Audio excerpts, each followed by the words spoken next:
Is this everything that there is, or is there more? The physicist Sir Arthur Stanley Eddington said, "The stuff of the world is mind stuff." And now, 50 years later, quantum physics is validating that statement. Our universe exists within our own consciousness. I'm Ron, and welcome to Simplest State, where we explore creativity and the expression of consciousness in the lives of our guests. V.Z. Creighton was educated at England's prestigious Eton College and the University of East Anglia. At a young age, he learned Transcendental Meditation, also known as TM, and later chose to become a teacher of TM at a course in Mallorca, Spain. He was the director of marketing and e-commerce for Compaq Computers, and in that capacity managed $3 billion worth of business in the United Kingdom and Ireland. He then became the Director Enterprise for UK and Ireland, adding sales of $1 billion annually. Going on to be the Director of Marketing and E-commerce, he was responsible for brand and demand generation.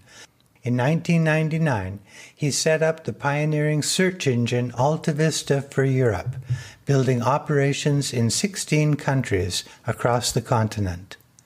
He was then Vice President of Europe, Middle East, and Africa for Palm Incorporated, which at that time was the world-leading personal digital assistant and smartphone maker. With two friends, he then built and ran an Eastern European property investment fund, which invested in Bulgaria's capital, Sofia. In 2020, he joined the board of Maharshi Foundation, a charity supporting 120 teachers of Transcendental Meditation in the United Kingdom. V.Z. Creighton, welcome to Simplest State. It's a pleasure to have you here, and thank you for being here.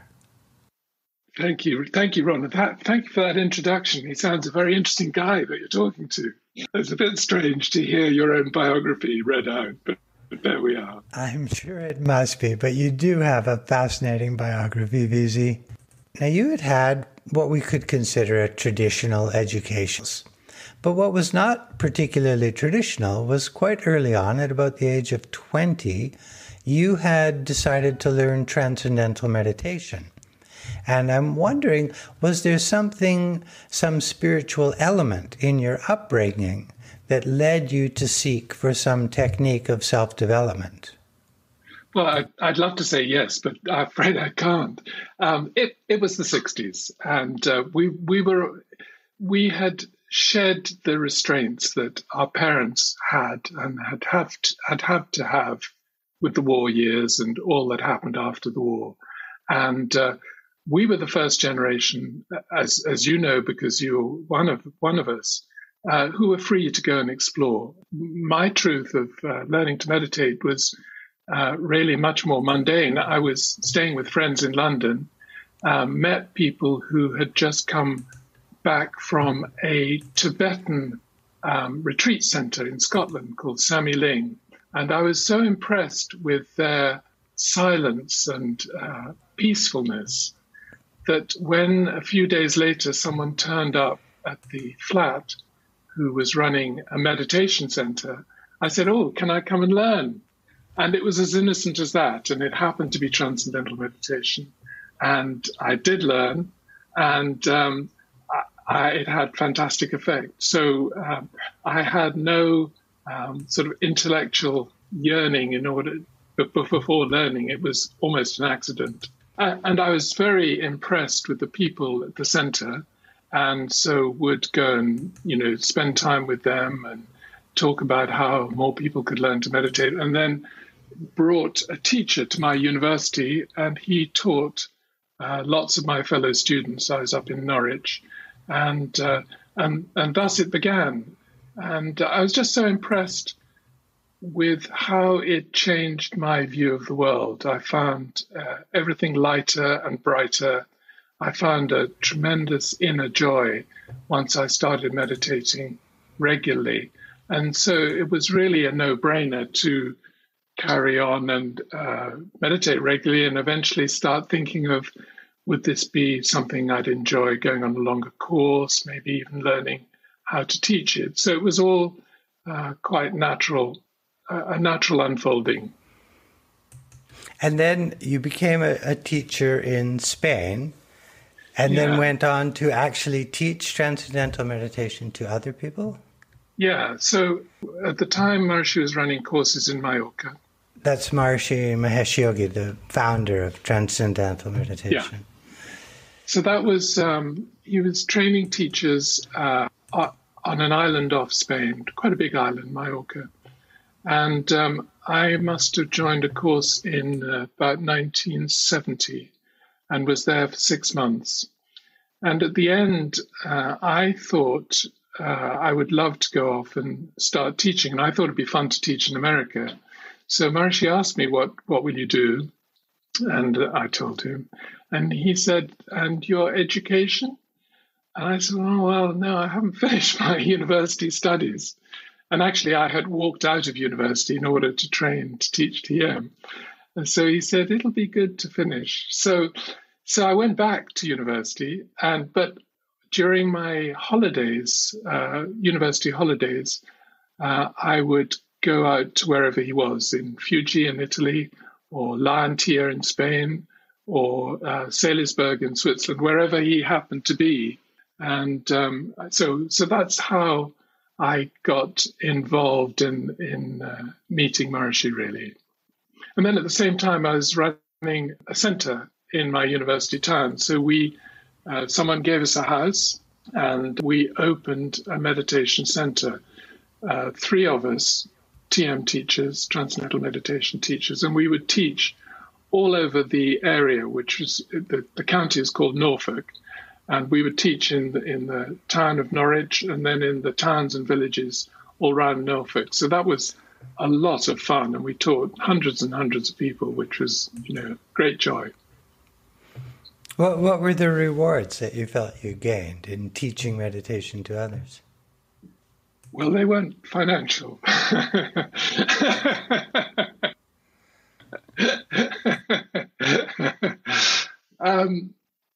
We lived on a shoestring, but it is remarkably satisfying when people turn up to learn to meditate, as they do, because they're feeling worried, or they're very stressed, or they're not sleeping well, or they're getting headaches, or whatever. And you teach them something very simple. You inspire them to do it regularly, and they change. And the results are never predictable, in my experience, but people always start getting better and start feeling more confident, start feeling happier, start feeling less stressed, start behaving better, maybe find it easier to give up cigarettes or something that they'd wanted to achieve. So it's an inner strengthening that goes on as you meditate regularly, and regular meditation with TM anyway is essential. So, and that's the reward. I had actually thought I might like to be a social worker or something when I left university. And then once I started teaching to meditate, I thought, well, actually, this is more precious. This is more useful to people than doing that sort of work. So if I can, that's what I'd like to do. Wonderful. From there, you went on to work with compact computers, but till that time, you didn't seem to have a particularly technical background. I'm wondering, how did it come to be that you went then from a teacher of meditation, something so sublime, to then something that was so concrete and tangible as computers, pure logic? So this would be something like 18 years later, and I had worked with Maharishi in Switzerland for a number of years, and then I taught in London for a number of years, and I was getting to the age of 38, and I started thinking, so what exactly am I going to live on financially when I'm 60 or 70? Because teaching TM, even though it's it's a joy to do it. You certainly don't earn a living wage. So I was just starting to think, what shall I do? And a friend of mine had joined Compaq, and his job, he was a TM teacher actually, his job was to open a major account sales team. And Compaq was small in those days, and it had no major account sales presence. So I was, I think, the second major account salesperson that they hired. And I knew absolutely nothing about finance, nothing about technology. But if you're able to sell the concept of meditation to people in the City of London, which I used to do, the good people at Compaq thought, well, we'll give them a go. And so I was given a job, and it was an amazing experience to be given a job, a salary, a car, all sorts of things that were, beyond my previous working experience. So that was fun, and Compaq was great. It was very, very enjoyable.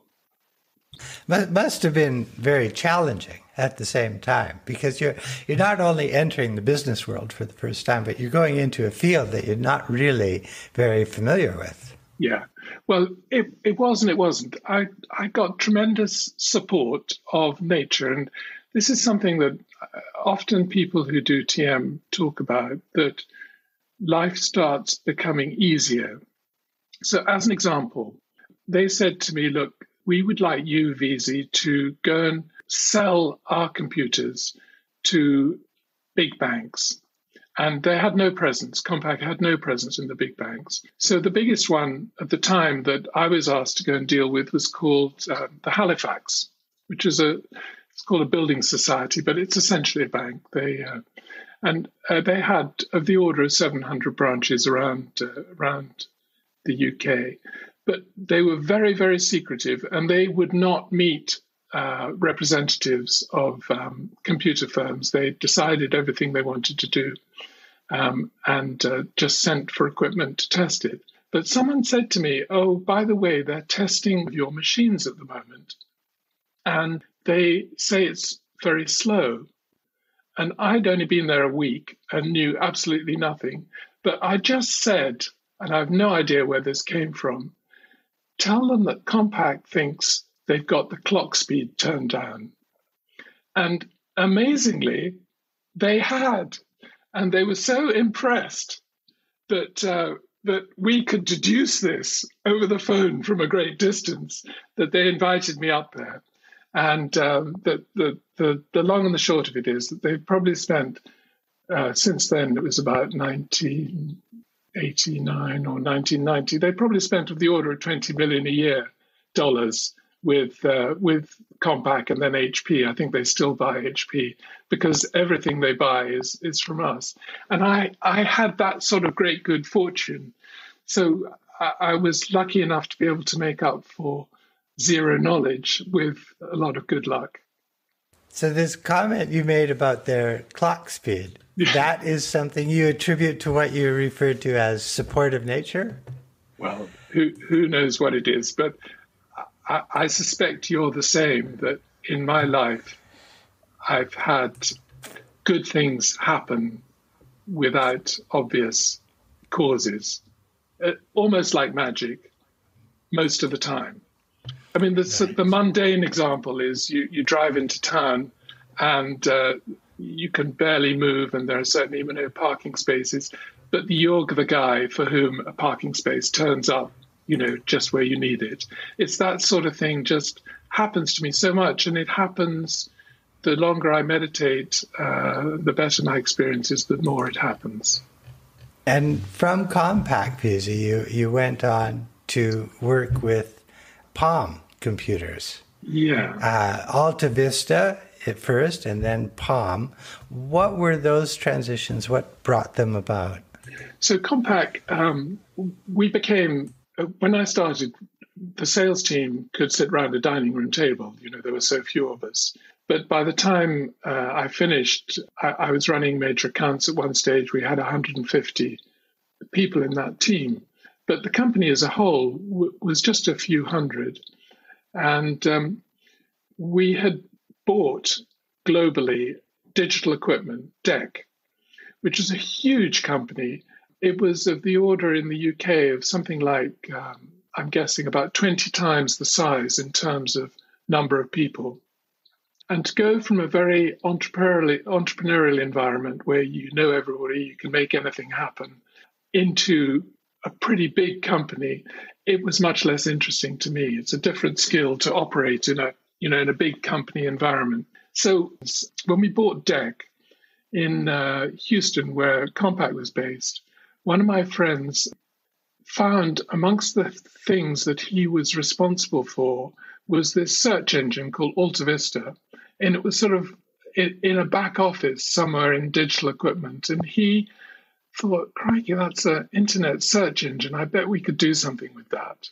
And so he dusted it down. He got involved and he persuaded Compaq to sell it. He became the president. And it was sold to a venture capital company called CMGI for of the order of $2 billion. And I said to him, look, why don't I come and help you? So he said, good, you run Europe, Middle East, and Africa. So AltaVista happened, it was running in America, and I got the job of setting it up across Europe and then some other parts of the world. So that was a lot of fun. And it was going from a very big enterprise environment to something much smaller. In fact, we started off with two of us in a small office and then built it up from there. I'm one of those people that are old enough to remember AltaVista as one of the pioneering and one of the leading search engines of that time. This was all before Google came on the scene. Yeah. And there were a few of them. Yahoo, I think, was one of them at that time as well. Yeah, Yahoo was yes, of course it was a search engine, but Yahoo was different in that it was manual, basically. I mean, they built lists, and their business model was different in that they wanted you to stay on their website for as long as possible. Google were very bright. They focused on, Google put an end to people like AltaVista and Ask Jeeves and the other ones because they did such an outstanding job with search. And then they built out a self-service operation, and then they built out a sort of networking of your advertising campaigns. And they were just very smart. But being at AltaVista for a couple of years was great fun, as you can imagine. And then from there, you went with Palm, which again, I do remember and had a Palm Pilot myself. I have to thank you for all the support you've given me all my...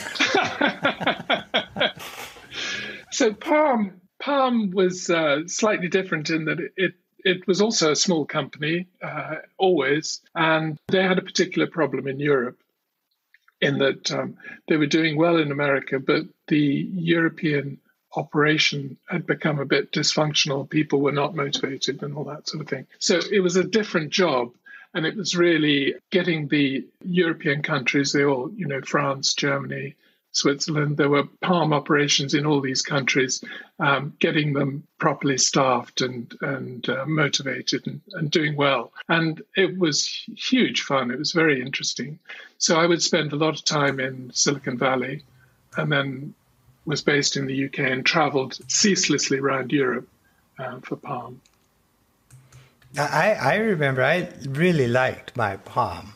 And what happened to them? What brought about the demise of the Palm? Well, the demise was the iPhone.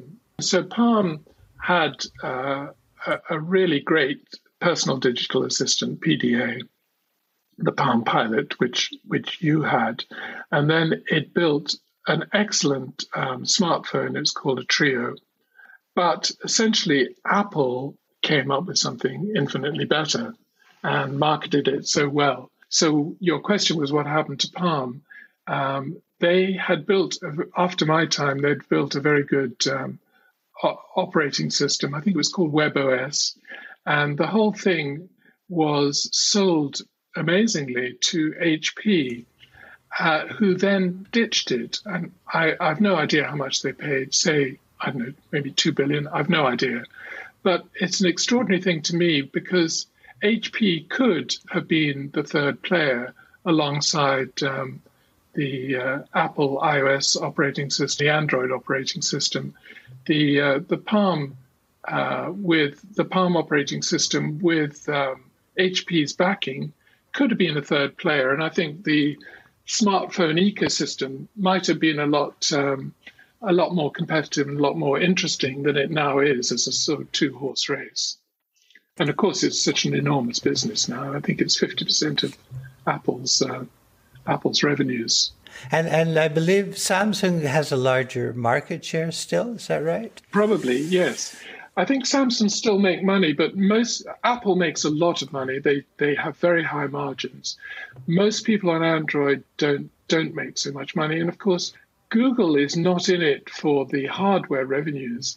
Google's in it because much more than 50% of search, which is where their revenue comes from, takes place on mobile devices. Probably, I don't know the figures, but maybe 70% of all search takes place on a mobile device. So Google had to be there. Yeah.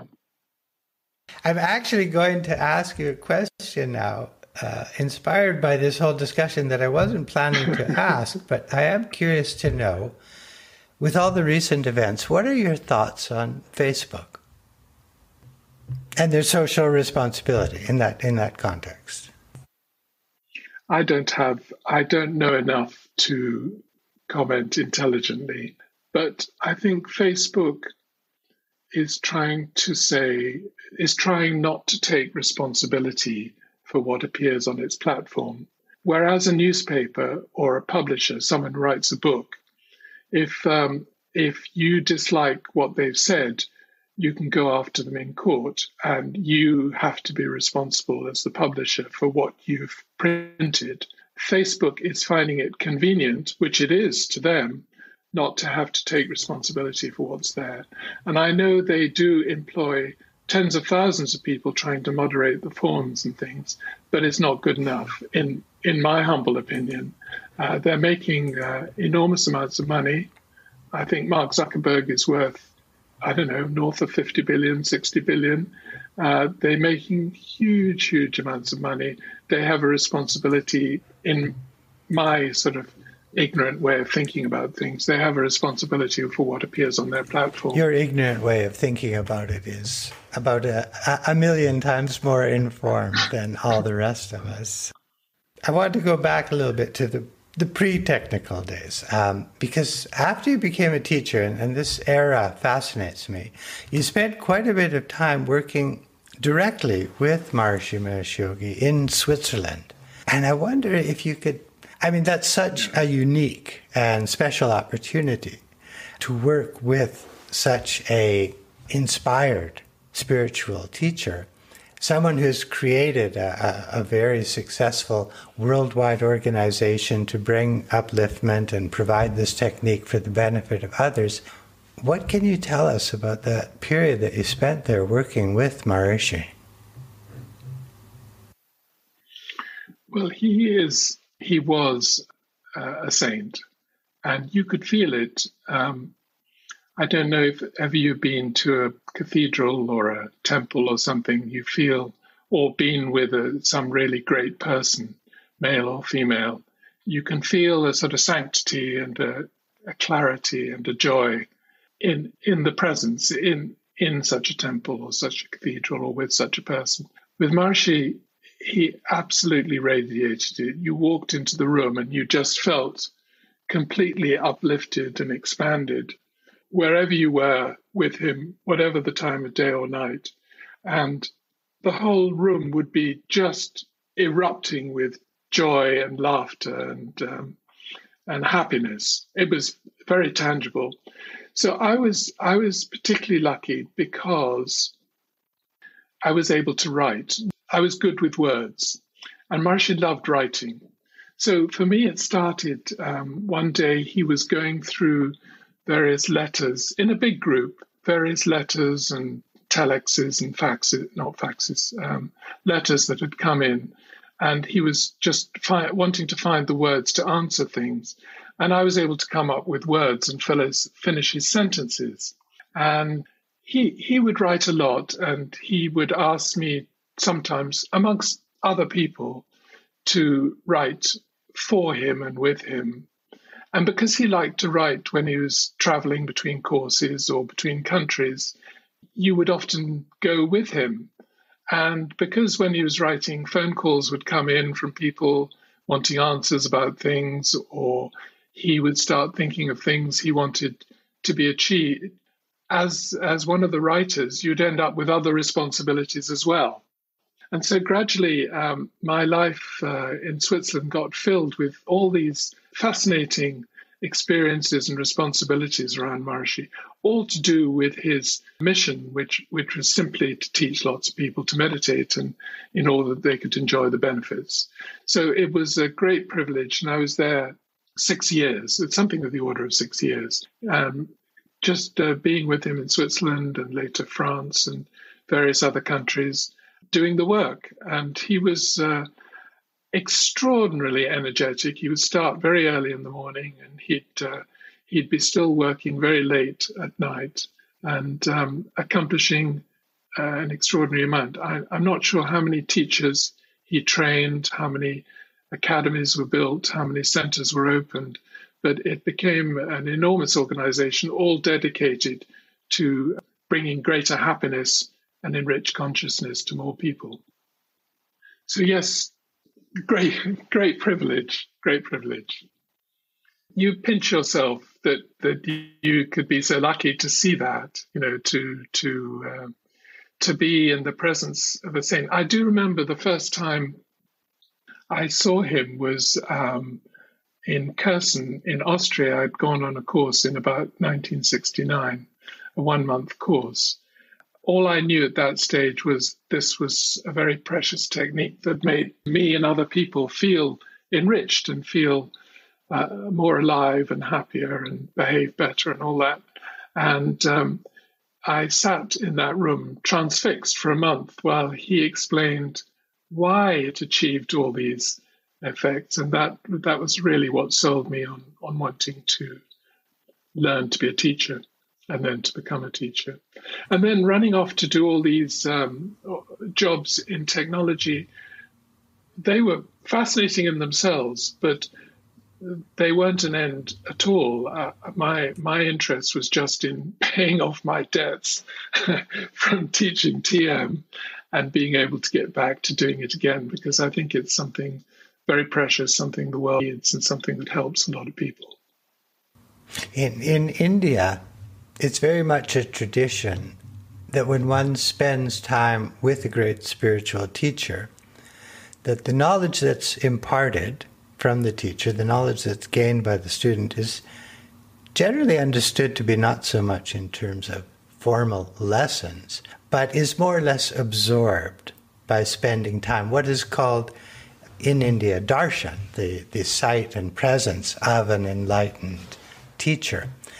Did you feel that you gained a knowledge and understanding just through the presence of Maharishi, working with him for those 6-7 years? Yes, absolutely. Because I came away and taught a lot of people first of all, we ran a big campaign, lots of teachers in a part of England called Kent, and we taught hundreds and hundreds of people. And then I did this, taught in Northwest London, and we taught hundreds of people. And then in my business life, really, my success didn't come, and things went well, but they didn't come from anything in me. They came from all the things I'd learned with him: how to deal with people, how to think, how to think about the future, how to distill information, how to make decisions.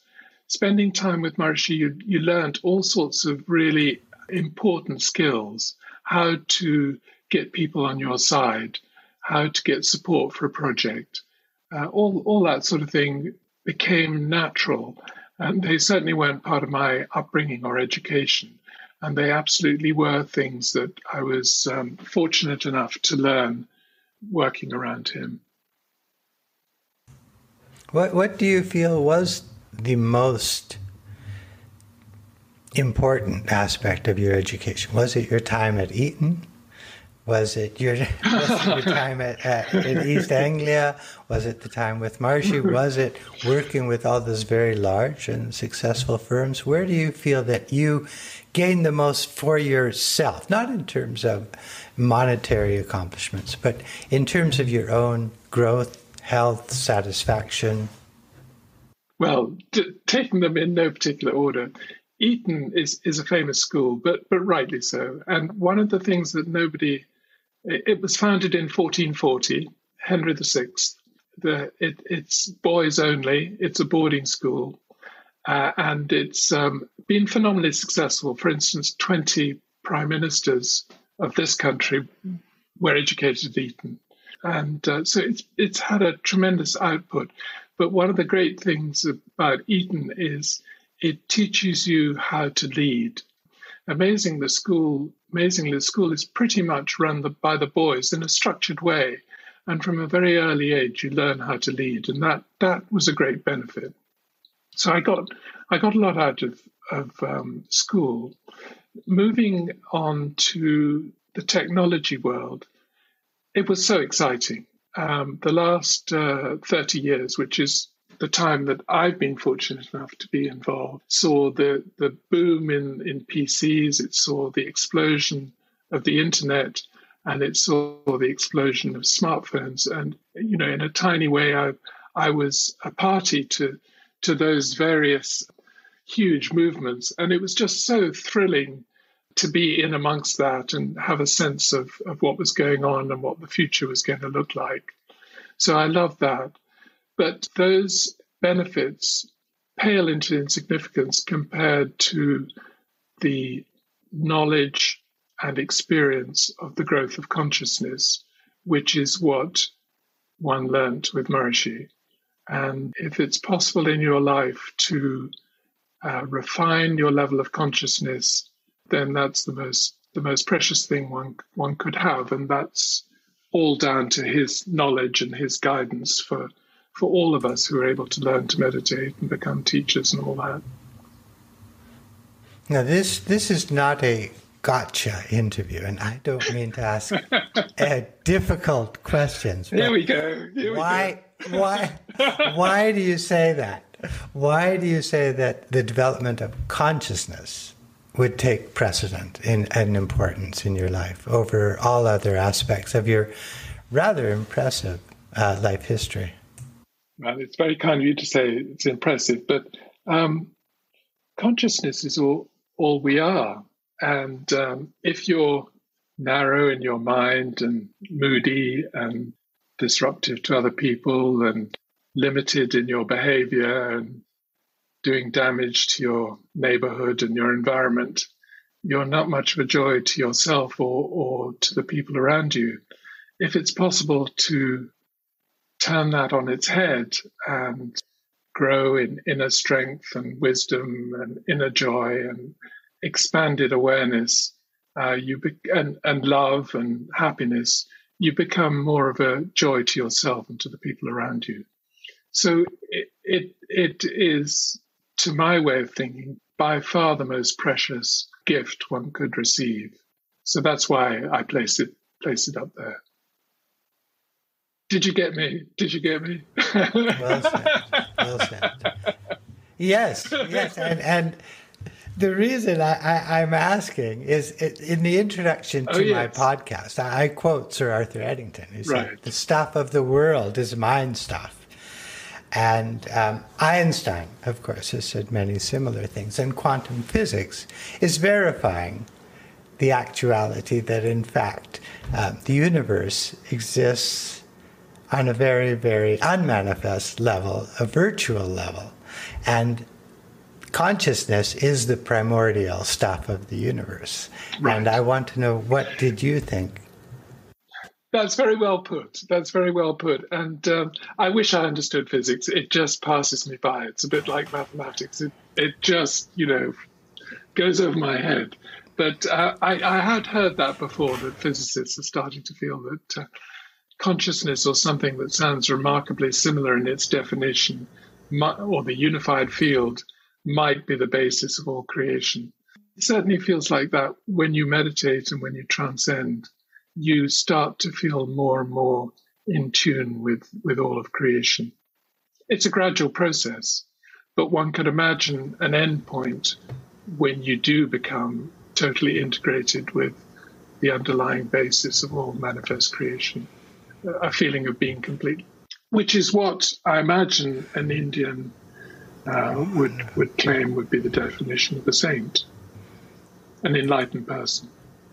What now do you feel is the most motivating factor in your life? Well, so short term, I'm very interested in helping. There are 120 teachers of transcendental meditation in the UK. I'm very interested in helping them be as successful as possible, just so that more people can start getting the benefits, and so we enrich society.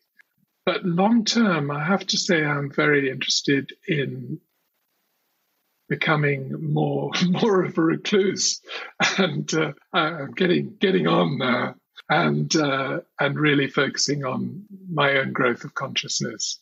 There's a great temptation to run around and be busy, and not focus on yourself. And I'm interested in self-development, accelerated self-development. So that's the long-term plan. You've been very generous with your time, Visi Crichton, and I'm, if you don't mind, I'll ask you just one more question, Go on. And then we can close. If you had one more question that you had not been asked yet that you would like to answer, what would that question be? Well, I actually, what I would ask would be what book would means most to you. And I have a particular reason for asking, for posing that question, which is a dear friend of mine is called Vernon Katz, and I'm in touch with him a lot.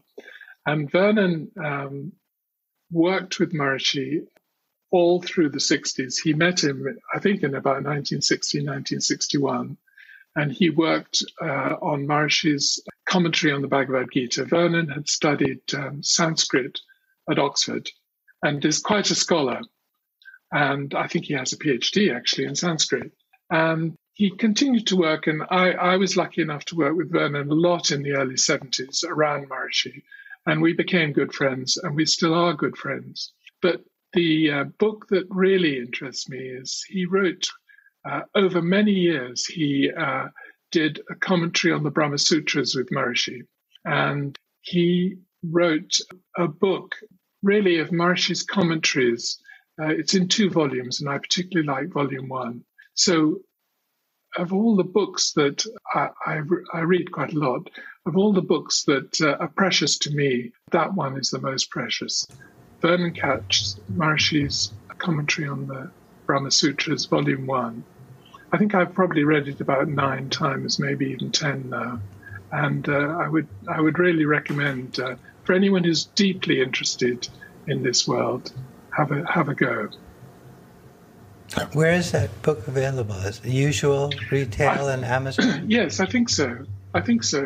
And actually, there is, I think so, Amazon. There is one other book that I'm very, very keen to read, Dr. Tony Nader, and I think it's called something like Consciousness is Everything, something like that, which I think probably is a worthy follow-up to the book I've just described. Wonderful. Visi Crichton, thank you so much for being generous with your time, sharing your remarkable experiences with us on Simplest State. Thank you. Great joy. Thank you.